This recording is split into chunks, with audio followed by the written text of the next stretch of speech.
Well, hello there, everybody. Welcome. Thank you so much for joining, and it's great to see you. Today, I am going to share with you some tips and tricks on how to grow a ton of goodness in your raised planter bed garden. So happy spring, and let's get started. So welcome to my garden, and as you can see, I am keen on raised planter beds. I'm going to get into the reasons why a little bit later, but for now, let me show you around. So I have 4 L-shaped raised planter beds. They're about 17 inches off the ground, and they hold almost 8 yards worth of soil. Let me start by showing you how I have laid out these beds. So you can see that I've got sticks marked in regularity along the edge of the bed. And so I have measured every 6 inches, and I'm going to show you how I did that. I've kind of figured out that the easiest way to do that was to just find a little piece of wood, flat piece, and you can see I have marked with a magic marker every 6-inch increments. And that's also reflected in this particular bed, prepped and ready to go. So the reason for that is I wanted to make the most of the available space in the planter bed. And to do that, I needed to map it out very carefully. There are several good reasons to choose a raised bed planter garden instead of straight into the ground. Number one, you can get to a certain age where you really just don't want to be bending down that low anymore. And having it raised off the ground makes it a lot more comfortable to work. And consequently, you're going to spend a lot more time, probably pour a lot more love into it. So that's one benefit there. The second benefit is that you get the chance to amend the soil and control it. So for those who have tough soil to deal with, whether it's really heavy clay or really sandy in this case where the water just pours right through, the opportunity to have a raised bed and to control the quality of the soil is going to have a significant benefit, significant cause and effect on the quality of the produce that you're going to be able to grow out of there. So here you can see I have rows planted every 6 inches, and in this case I have 2 different kinds of basil going in here. I have a kitchen blend over here and a Genovese blend over here, just for some variety. And I know that different seeds require different widths in order to grow to their maximum potential. So in this case, basil is happy being 6 inches apart from each other, and so that's the spacing that I've allotted for in this bed. So over here, you can see that my spacing is wider. In this case, I'm planting Swiss chard, and it wants greater width between it and its neighbors. Over here, I've planted a kind of a mystery spring mix, so we'll see what comes up there. But between that and the spinach, which is this row, I only allotted 12 inches. And that's also fine because in some cases, you can keep a plant size under control. I don't mind if the spinach ends up being more baby spinach leaves rather than, a bigger, maybe tougher type of variety.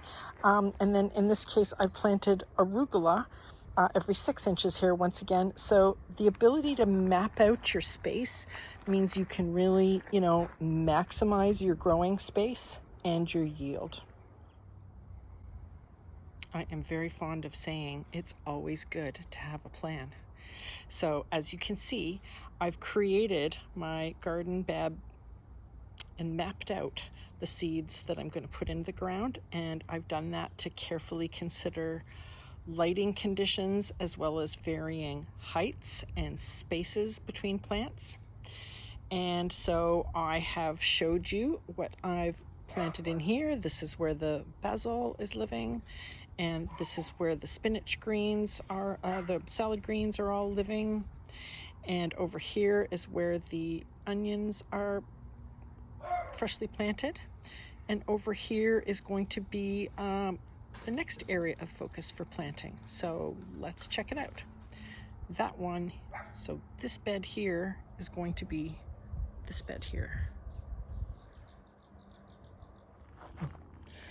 Okay, so let me show you how I got those nice, neat, and tidy, efficient little rows.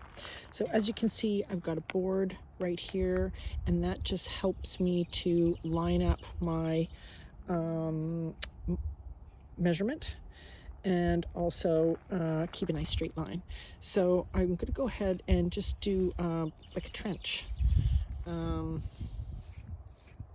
Just a little trough here, and that will help the seed fall into a nice, neat and tidy row, and also make it easier to cover with my lovely top colored dust.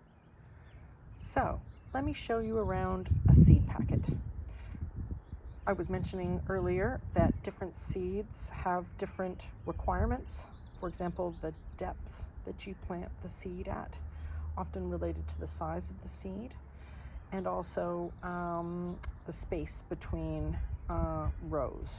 So in the front, it will show you how many seeds come in this packet, and it will also give you details about the varietal and also some of its characteristics. On the other side is where the real planting details are. So you can see that it says that this is when you should start your seedlings and how to start them. Like, do you start them indoors? Can you start them in the greenhouse, or can you sow them directly in the ground? And in our case today, we're sowing things directly in the ground. I kind of bypassed the inside step and just waited until the soil became warm enough to sow directly into the ground. The other thing this will tell you is spacing, as I was mentioning earlier. So how far apart do you space these things? And to give another example, remember when I talked about the Swiss chard and how that wants more space than other things, like say the arugula, which will give me much smaller leaves. Okay, here we go. So you can see I am now going to plant some rainbow carrots. Doesn't that look colorful and lovely? And they're going to go in here. And you can see also that I have now put in 3-inch width and spacing. So that's just going to help me create some tighter rows. And let's just see how many carrots I can fit into this one lovely little bed. I think I'm actually going to create a couple of rows all at once, so you can see I've already created the first one here. And so the next one is just as simple as moving this over, kind of lining it up, right? And let's create another little scratch and another little indentation. And remember I was saying that, and as I probably mentioned before, seed packets have instructions on how each seed wants to be planted for optimal growth. So in this case, you can see these guys want to get direct sowed at a 1/4 inch depth and then thin out later. So it's a pretty shallow trench that we're creating here. Doesn't need to be really deep, right? Just a little indentation so that the seeds kind of fall into order. And here's another example coming up here.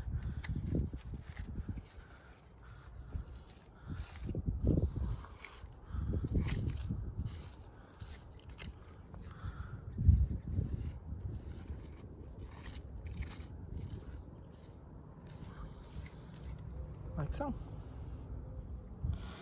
Okay, looking good here. As you can see, we got a lot of nice, neat, tidy little rows. Let's try one more, just in case we need it.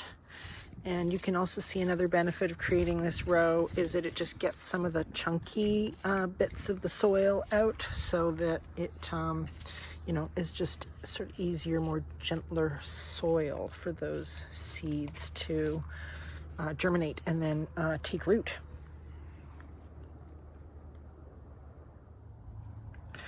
Look at how tiny these seeds are.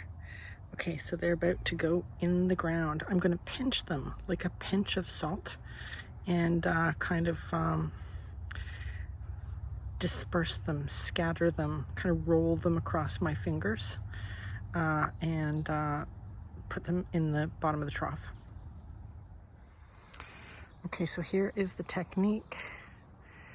You can see I'm just kind of spreading them out so that there's good coverage. And then you can always thin out later. And that's 2 rows already with little seeds in them.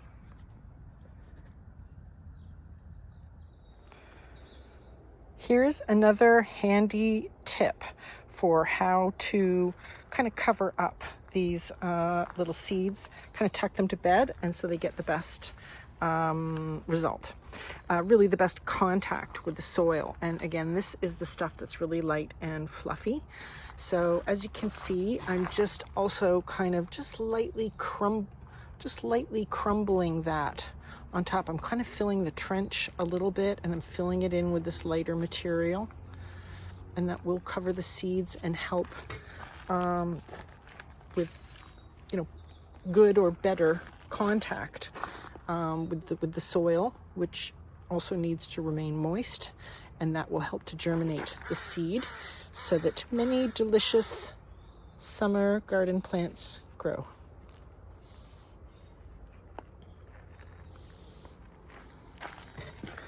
You can see I'm really just using a handful per trench and just very gently sprinkling it on top there. I'm not going to press it down or compact it later. I'm going to water it very well, so that will be the next step for sure. And the water will help to also kind of press down and make contact with the seeds and the soil and encourage germination. So last but not least, and definitely very important, you can see I'm just giving a very light dusting, just a very gentle kind of misting. Just a little light dusting, just a little sprinkling, just a little tinkling. And that's going to make them really happy. Want to send a shout out to Sproutbox Gardens. This is the raised metal planter bed system that I'm using. So far, I'm super impressed. I'm going to go into greater depth on another piece about the Sproutbox Garden features and benefits. But overall, I would say from ease of assembly to the solidness and the quality nature of the product, and also its ease of use, so the different types of configurations that I could put it in to suit my space. So far, Sproutbox Gardens is hitting it out of the park. Another helpful tip is to keep a logbook or a record of your growing journey. This has really helped me stay on top of things. So for example, I'm recording when a seed has gone into the ground, when I have fertilized it. So it just really helps to keep me on track. Thank you so much for joining me today. It was a pleasure to have you along, and please stay tuned to check out how the garden grows over the summer. I hope you have a wonderful harvest season. And once again, if you liked what you saw today, please hit the like or subscribe, and we hope to see you again soon.